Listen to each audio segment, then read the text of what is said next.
Since Dune Awakening has released, there's been tons of controversy around things like PvP versus PvE and the endgame as a whole.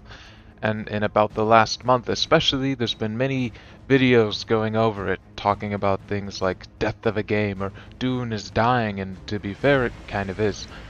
But it can very easily be saved, and it's pretty frustrating to watch all of this unfold as Dune has rapidly become my favorite game of all time in just the time that I've played it. In this video, I'll just be offering my 2 cents on the matter. For a little bit of background on me personally, I'm an avid PvP player and I generally prefer it to PvE. But I do detest attacking defenseless farmers and what most of the community refers to as griefing. In my time on Dune, I led a huge guild of around 32 members, and with them I organized farming and PvP against other players on our server. I can assure you that despite all of this, I'll try to be as neutral as I can when I go over PvP in this game. But as someone who simply prefers PvP, I can't make any guarantee that I won't be biased without realizing it. And I would recommend watching a video on this same topic from a PvP player's perspective just to get the best of the both worlds. PvP and PvE aside, when it comes down to what the players of this game want, it's an experience that they can enjoy, simple as. The most important fix to the game that needs to come sooner than any form of content or endgame, ideally right before Chapter 3 releases, is server merges.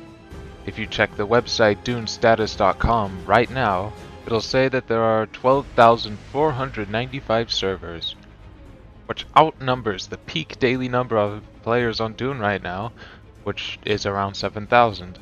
There's so many servers with under 15 players on them, and as a game that encourages group content, players will be leaving the lower this number gets. It's very likely that the highest amount of players who've temporarily put this game down are the ones simply waiting for server merges so they can do group content again. Active servers in and of themselves are just more fun than dead ones, as there are players on these servers liking making their own content for the game, like arenas or racetracks that you see around the community. As many would say, when you try to make a game for everyone, you make a game for no one. The devs are in a mindset of making the game for everyone, while trying to make a survival craft game that has a PvP guild-based endgame with a faction wars as overarching conflict. They are taking things from one end of the game and giving it to the other. What they need to do is stick to one vision. And a 3-hour video could be made on that topic alone, but I'll summarize the main points of what I'm talking about from beginning to end. Firstly, the developers are not clear on what kind of game they want, and they seem to have some internal conflict about decisions. The initial gameplay trailers at the launch of Dune Awakening failed, or even worse, lied to players with things like driving sandbikes and using tanks in the deep desert. The game also has a $50 price, which is a barrier to entry, but unfortunately it is needed to fund the game. They have recently had a sale, and the activity of the game did spike about 2,000 players above what it normally was a month ago. But that's likely due to a combination of winter break, the new year, the game going on sale, and people just having more free time to actually buy the games they've had on their wish list. When first playing Dune Awakening, a new player will create a character, pick a server, and then realize after a ton of hours on that server that they happen to pick a server with about 20 active people in an MMO game. And that'll probably contribute to them quitting as well. The lack of server transfers, as I talked about before, make it so anyone who doesn't like their current server, whether because it's too populated or not populated enough, will choose to quit instead of restart, just because it takes so long in this game to restart. The beginning of this game is good. Every advancement feels amazing, which is one of the game's greatest features. They've done the crafting and farming part very well. The combat in Dune Awakening seems good at first, with the complicated shield and parrying mechanics with melee, but the more you learn about it, the more you unlock, the less interesting, fun, and unique it feels. Many different metas have released, which are reducing or increasing the time to kill, making certain things extremely unbalanced. A lot of the unlockable skills are just completely worthless in the face of the meta abilities and passives. Everyone has to run the exact same build or they're just gonna lose. There's no variation, there's no uniqueness in anything. This extends to weapons as well, as most are either one-shot machines able to kill players extremely easily compared to other weapons which are completely worthless. For example, the Regis Disruptor Pistol as of now is obscenely strong, able to almost one-shot a shield from full. The passives that come with armor, for example the power bank with the power harness chest piece, change almost nothing, with a minor power increase being the meta, that power harness that I just mentioned. Anything else like the desert garb might slightly make the armor more efficient in heat, or the pincushion armor set, slightly more resistant to darts, but in the long run it doesn't really happen, you'll still go down in one magazine from the same weapon. Abilities, like I talked about earlier, don't encourage group gameplay in the slightest, as pretty much none of them work together. There's also no role abilities, like healing or aggro. I remember when I first got the game, I was looking at all the unlockable abilities, and I saw Litany Against Fear in the Bene Gesserit tree, and it struck me as a sort of support ability. You'd have somebody running Litany Against Fear who'd run in and buff all your allies and then just have a stronger push, and you'd need a dedicated person running Litany Against Fear, and I assumed that that would be the case for other abilities like the Soldier and Mentat classes, how they boost range. Maybe the Soldier is a ranged player who specializes in assault rifles and shotguns. And then the Mentat ends up being a ranged player who specializes in sniping. And then obviously the Swordmaster is someone who's out at the front of the fight with a sword. But it all boils down to the exact same build every single person in the game is running. These abilities are so grossly imbalanced, with some of them just being hyper meta and others having no place or power. In summary, there's many general combat issues in PvP where the opponent choosing to run will always get away.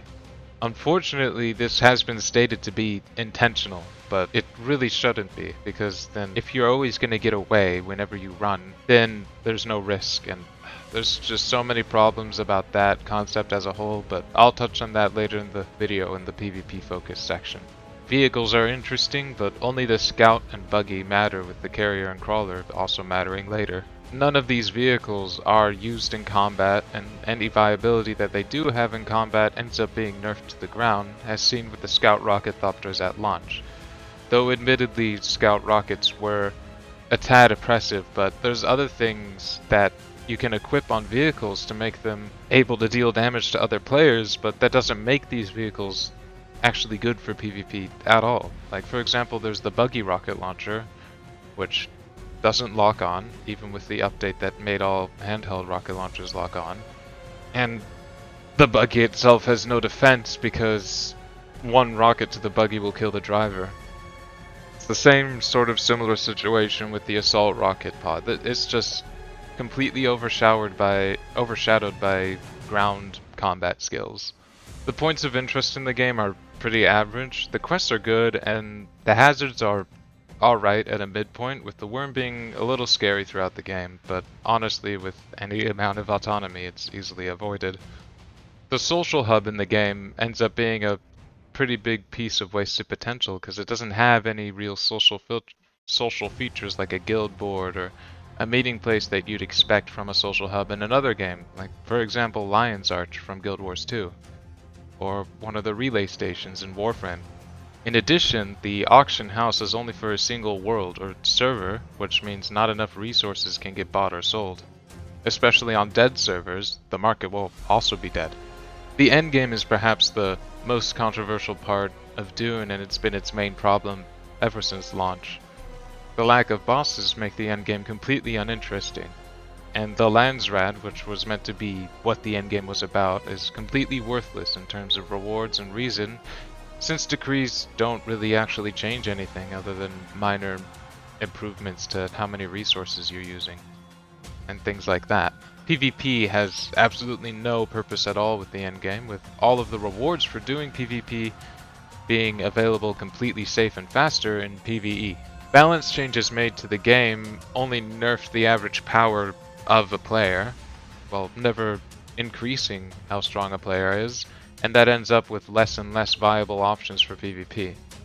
NPCs have recently become massive stat blocks with just greatly increased HP or greatly increased damage instead of actually some sort of interesting coding that they might do, attack patterns, stuff like that.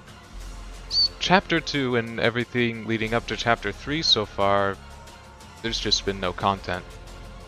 The base decay system prevents players from coming back when new content does come out due to them losing all their progress.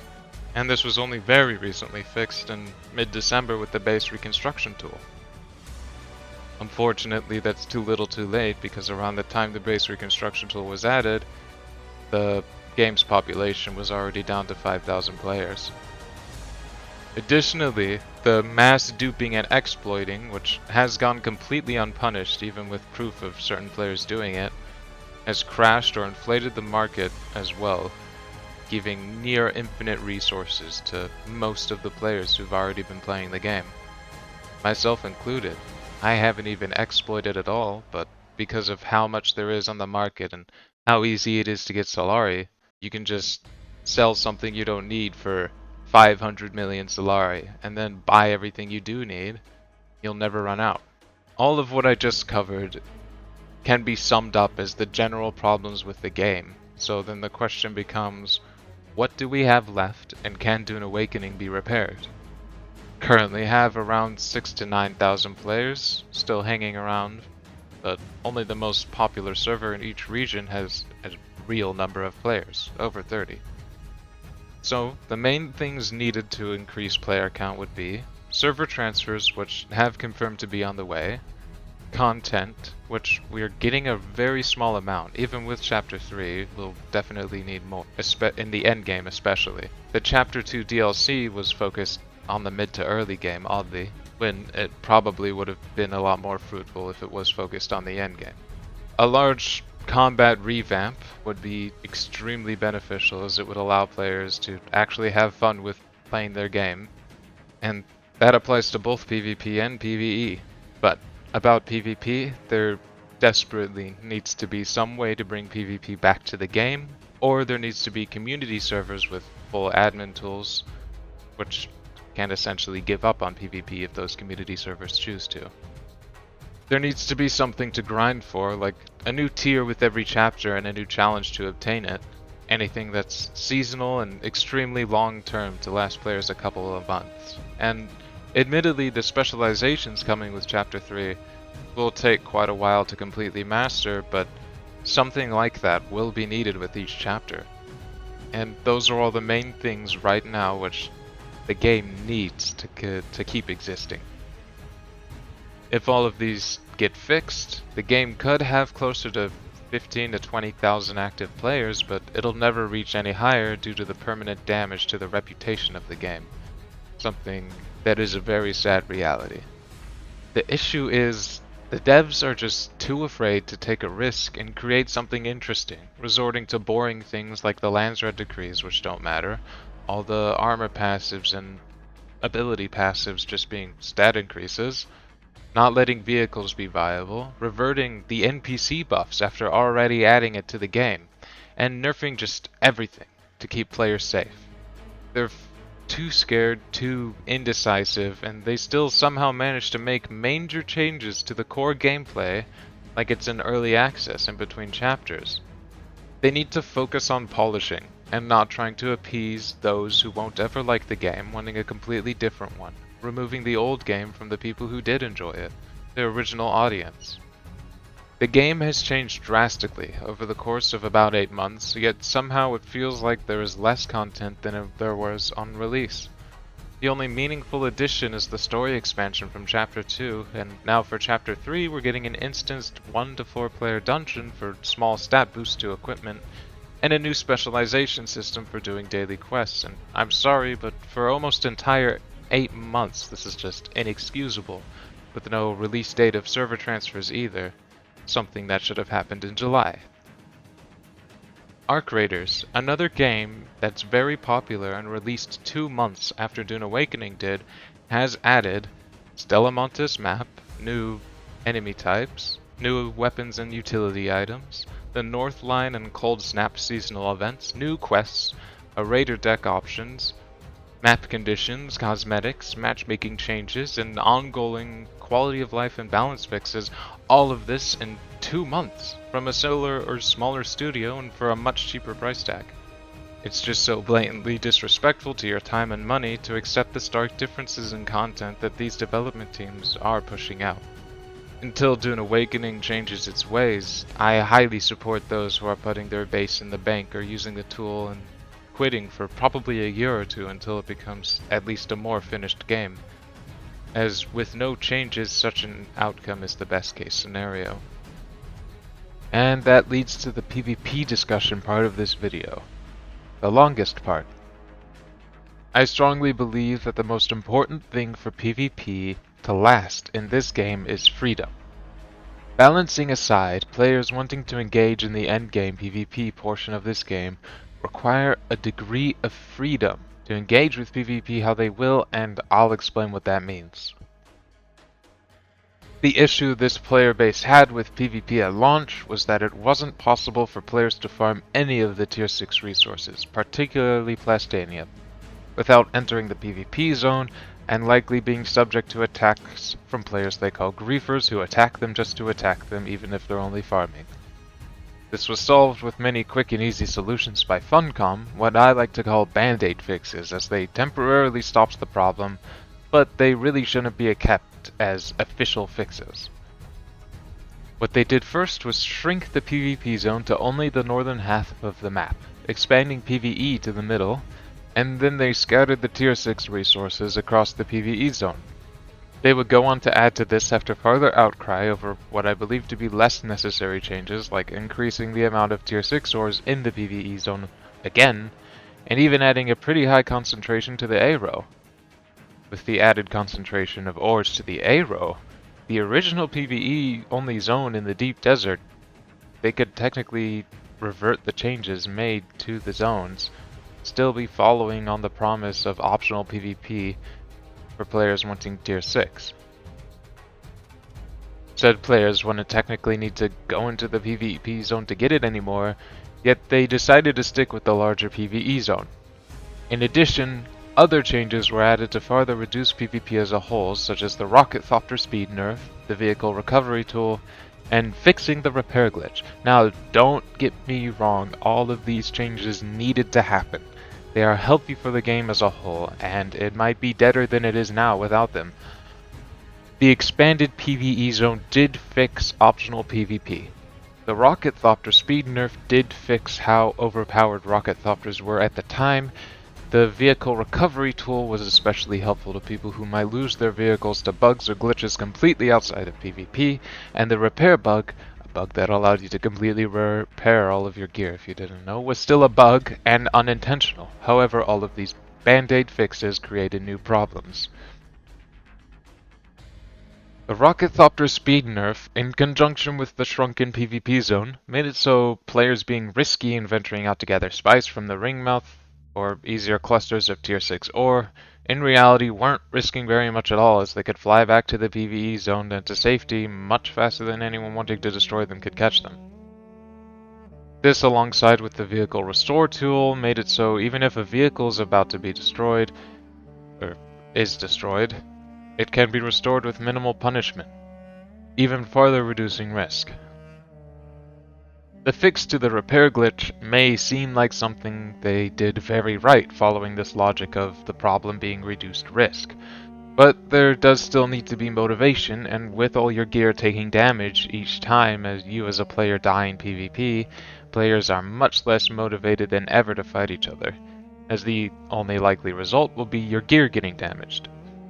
But I'll go over that topic less, as I've heard there will be the ability to repair your gear much more efficiently come Chapter 3. All of that leads to the conclusion of one main problem with PvP. Meaning, or reason, or motivation, whatever you want to call it. The original motivation was to contest over tier 6 resources, but with that being removed, the motivation ends up being to contest over abandoned testing stations or blueprints. But this content is already pretty disliked as being boring and repetitive by most of the community, and the instance dungeons in Chapter 3 will make it completely obsolete anyway. The motivation for PvP as the game is now is exclusively to fight just to fight, which obviously won't last. The best possible thing for solving the underlying problem with PvP would be to make any resource, it doesn't matter, just any resource, exclusive to PvP, such that there's an incentive for PvP in this game at all. But that unfortunately doesn't seem likely to happen with the recent statements from Funcom, particularly the objective of keeping PvP as optional. Said resource doesn't even have to be exclusive necessarily, just much more easily acquired in PvP instead of PvE, so there's something for guilds to contest over. And that leads into the discussion of freedom in PvP. I see all around the community Discord and other places too with suggestions from players like adding faction-based warfare or instance PvP arenas to solve the PvP dilemma and give PvP players something to do that doesn't interfere with PvE. But these suggestions simply won't work as they take away the freedom of PvP, something unique with this game and other survival PvP games. With faction PvP, there's no motivation outside of you're with this team and your job is to fight the enemy team. The only reason you're doing it is because the game is telling you to. You don't actually have any loyalty to Atreides, you don't actually hate the Harkonnens because you won't be fighting Atreides or Harkonnens, you'll be fighting players who align with those houses. You might be a little immersed in the roleplay that can come with that, but there's absolutely no authenticity in there. There's no real reason to fight. The motivation becomes the exact same as every other FPS PvP game out there. Fight the enemy because they're on the enemy team and you need to fight them to win. This can be fine on its own, but it wouldn't do well in this game since it's just not built for it. It's already set up to be much more than simply faction warfare, so if it went that route it'd really be wasted potential. The motivation of fighting this game comes from player-made factions, the guilds and alliances between them that are formed because the players actually liked each other, they have shared goals, and they're fighting whichever guilds they're fighting exclusively because they dislike them for some reason, not because the game is telling them to. And just as easily as you could like or dislike players in your same faction, it could be the same players in your opposing faction. Forced PvP just isn't going to work. Especially in an open world game model where all of the players are always going to be there for as long as they're playing the game in the same world as you. It's not round based, you're not loading into a match. They don't disappear when the round ends, leading to the possibility of authentic connections between them, rivalries and alliances and such. Turning off friendly fire would be even worse. You'll never have the option to attack or be attacked by someone else who aligned with the same house as you because of friendly fire, no matter how much you end up disliking that player later on, which has a real chance of happening, especially because, as I already said, they'll always be around on your server for as long as they play the game.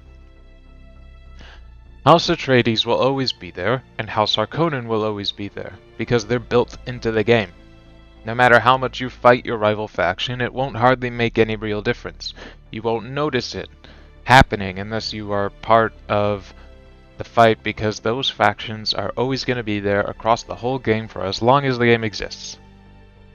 Player-made guilds, on the other hand, will rise and fall all the time, and they'll only be on your server, no other server, and you don't know it for a fact, but there is always a real possibility that at any time, any player-made guild could fall or be defeated by another player-made guild, and maybe that guild was at the center of a massive alliance on that server, and I guarantee you that not a single player that was a part of that alliance was more loyal to the NPCs and over in Arrakeen than they were to the real human beings leading their guild. Not to mention that faction warfare would just be dead on arrival due to the sheer amount of players aligned with Atreides outnumbering Harkonnen. I could write an essay about the war stories I've experienced on my server since launch. Some of the most intricate and immersive interactions I've ever had that all happened amongst 100% player-made guilds. And all of these guilds were Atreides. Basically no one on my server was Harkonnen, and we attacked who we attacked because we had real reasons to. We genuinely disliked our enemies and their playstyles. A few months ago, One of the guilds in our alliance was corrupted by an enemy and betrayed the rest of the alliance. It sucked at the time, and it was also awesome because it felt right out of a movie. This game has so much potential to be the best game ever made, and the answer is not faction warfare. Now, with that freedom comes the possibility and likelihood of griefing. Yes, griefing has reduced the player count, and at the same time, it is a legitimate playstyle that should remain in the game, and that's not just my opinion. Especially now, when the most anyone can lose if they get griefed is 15,000 Solari and some durability. Griefing against little Timmy farming spice for the first time with the Sun Compactor and the small spice blow with the medium ornithopter should be discouraged, and almost never happen. Because that's when the victim would lose the most, and they'd probably quit the game when they do lose. Griefing against someone who's grown cocky and careless enough to solo crawl a ringmouth deep in the PvP zone is something that should be encouraged, as the DD is meant to be a very risky place, and this solo is treating it like his Tuesday errands. And again, that isn't just my opinion. It's been stated that the PvP zone is meant to be high risk, high reward, and that goal hasn't changed. If at some point there ends up being no possibility of being griefed in the deep desert, then there is absolutely no risk for a high reward. For very similar reasons as previously described, PvP arenas, like instanced PvP, also wouldn't work. Though I'm not denying that that would be fun as a concept, but it shouldn't be the main method of PvP in this game. If you'd like an example of the epitome of a game that embodies freedom, it'd be an extraction shooter. And I believe that this game's PvP should take inspiration from that for its own PvP focus. The basic loop of any extraction shooter is you bring in what you want to risk, you use it to obtain loot in a zone where you could be attacked by PvE enemies or other players at any time, and then you get out to bank whatever you've gotten safely to be used for later. Dune Awakening already has the setup there, with the safe zone being Haga Basin, where you can bank all of your loot after you've went out and gotten it in the deep desert. And something you see all over extraction shooter games as well is players doing stuff besides just killing each other the moment they see each other, like teaming up or even tricking each other. It's the freedom for that complex interaction aside from shoot them because they aren't on your team, but it's also the freedom to do exactly that if you choose to. There's a reason that every PvP player on this game went to Arc Raiders, an extraction shooter that was also released last year, and soared to the top of everything an extraction shooter should be, the moment PvP in Dune was driven into the ground. Now I'll talk about what I personally want to see. My ideal world involves PvP on the guild versus guild scale, as I touched on before. 100% player-formed guilds working together and with or against other guilds, and to work against other guilds demands the capability of PvP on the guild scale, as well as something that would demand working against other guilds for. Once again, with the mantra of optional PvP, this would be difficult, which is why I would like to highlight the difference between technically optional PvP and truly optional PvP. This is a very important difference to take note of. As an example, currently in Haga Basin, there are large down ships, which are PvP zones, and some contracts will have you enter these down ships to complete them. From one perspective, on that alone, this game does not have optional PvP, or more accurately, truly optional PvP. From the other perspective, the contracts leading into this zone don't have to be accepted, and even if they are accepted, the player has autonomy and can take steps to reduce the risk of running into a player while completing these contracts, like switching the siege they're on to a less active one. And that is the technically optional PvP. The only way that this game works with true optional PvP is instance PvP like arenas, or making the resources and blueprints available in the DD's PvP zone the exact same as its PvE zone, at the same rate and everything, and this would undoubtedly utterly destroy PvP as a whole for Dune, as very few PvP players will want instanced arenas to be the main source of combat in this game, and even less will want a dead PvP zone in the DD with no reason to enter it. Essentially, the game will only survive if PvP is implemented in a technically optional way. And it has more or less already done that. It just needs some more polish. Expanding the DD's PvE zone and scattering Tier 6 resources across it was a good move for enabling PvP to be technically optional. But it could be done better and still keep PvP as technically optional. I would first propose shrinking the PvE zone of the DD again, perhaps not all the way back to A row. Some portions just past the shield wall like B or perhaps C row can be included in the PvE zone, so it isn't quite so limiting. But the majority of the DD should be PvP, mainly for the purpose of the sense of freedom that's so important for PvP to be able to work. The freedom demands the literal freedom to move where you please in the deep desert and still be able to attack other players. Tier 6 resources already exist in the PvE zone of the DD, and they still would if we shrink the zone. The medium spice blows could exist in the smaller PvE zone as well, so that spice can still be obtained at a reasonable rate for people not wanting to do PvP. And especially with the onset of instanced PvE dungeons with Chapter 3, the demand for access to PvE testing stations in the deep desert should greatly decrease. My second proposition on how to improve how combat happens in the deep desert would be to adjust how certain gameplay components work together, particularly how instances of fighting happen. As of now, PvP is at its most fun when large groups of players are attacking each other on foot over the rock islands in the deep desert, with the occasional thopter dogfight in the air, but primarily on the ground. However, with the primary thing to fight over being spice, out in the sand, fights are encouraged to happen in the air over the spice, with no one engaging on the ground at all because of the worm.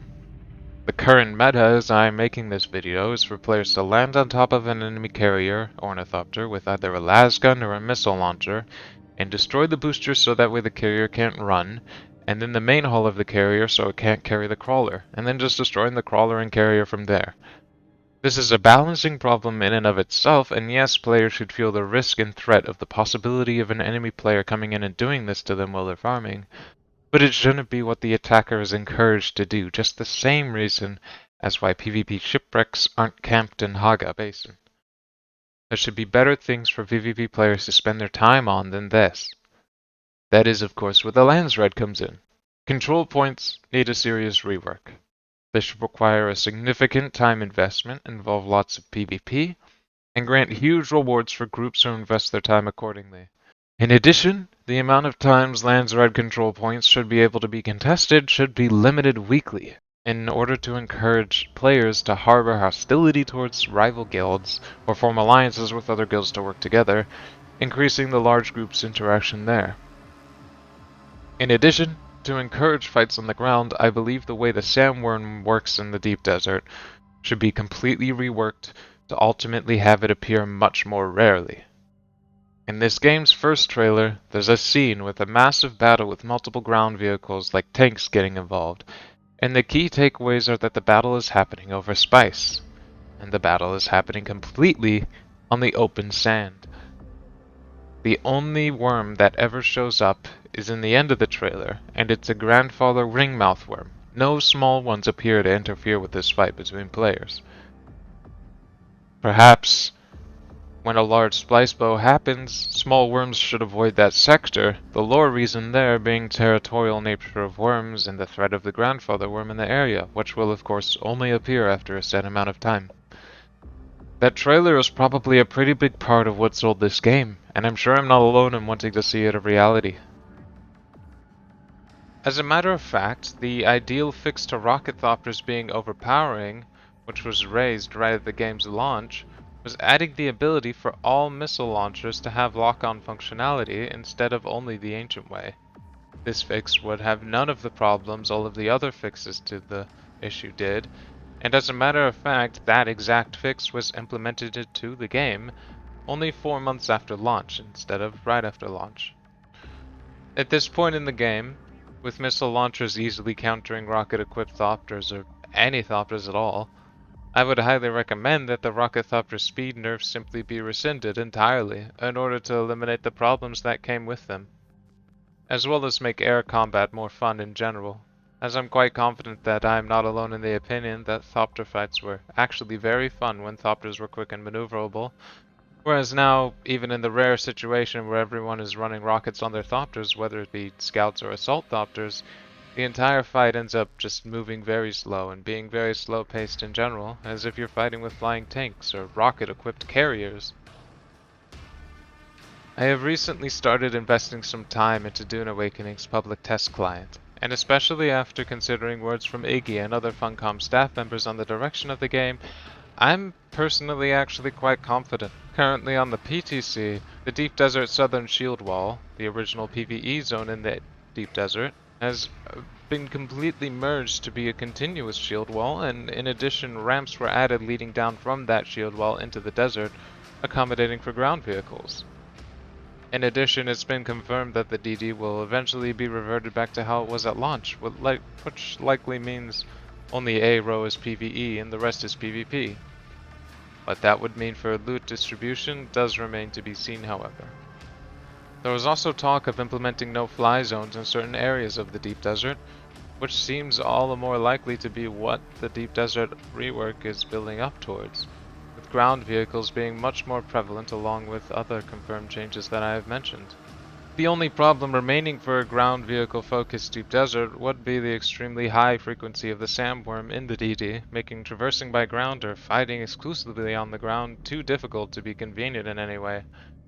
As I touched on before, this can easily be seen to by simply reducing the worm's frequency, either by reducing the total number of sandworms roaming in the deep desert, making small worms entirely avoid large ringmouth spice fields, or making worms only appear in instances where there are numerous vehicles or Holtzman fields attracting the worm specifically, or thumpers obviously as well. An extended rocky sort of zone in the deep desert would also accommodate such gameplay, as the gameplay and fights there wouldn't be in worm territory to begin with. And perhaps this zone could be the planned no-fly zone, and the reward for venturing there would be a very high amount of tier 6 ores, but that's all just speculation. As a PvP player in Dune Awakening, since the game's launch I have always felt extremely ignored and undervalued, and that extends to pretty much everyone else in this game's PvP community. As many have said before, this game either needs to actually listen to the PvP community and implement PvP in a way that works with them, or completely forget PvP as a whole and lean into the 1 to 4 player PvE experience for Dune Awakening. With the announcement of Chapter 3 and said announcement having no PvP in it and all, I had thought the latter had become a reality, but with confirmations from Funcom that PvP is still being worked on and taken seriously, I can only have hope, or cope if you want to see it that way, that the lack of any mention of PvP is exclusively due to the controversy surrounding it and not because it has been abandoned. Thank you very much for watching this video and considering my words. And once again, I would highly recommend some other Dune Awakening YouTubers for their alternative perspective on this same topic, such as Eradication or Echo. Feel free to subscribe and leave a comment if you agree or disagree with any of what I've said here.